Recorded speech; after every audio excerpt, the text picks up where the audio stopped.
আজকে আমি একটু হেলথ টিপস দেব, হাউ টু স্টে হেলদি।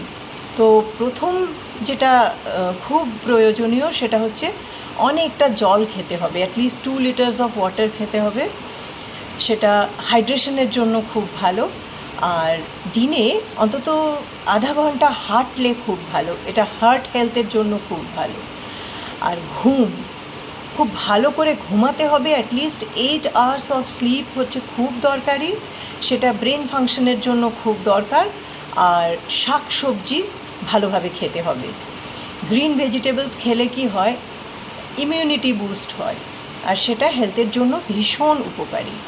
আর হচ্ছে মেডিটেশনটা না স্ট্রেসটাকে রিলিফ দেয়, তো সেই জন্য অ্যাটলিস্ট 10-15 মিনিট করে শুরু করতে হবে মেডিটেট করা, আর সেটা তারপরে আস্তে আস্তে বাড়াতে পারলে ভালো, সেটাতে স্ট্রেস রিলিফটা খুব ভালো হয়।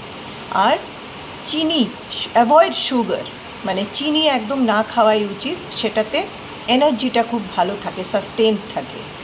আর সানলাইটটা আমাদের বডির জন্য খুব ভালো, সেটাতে আমরা ভিটামিন ডি পাই।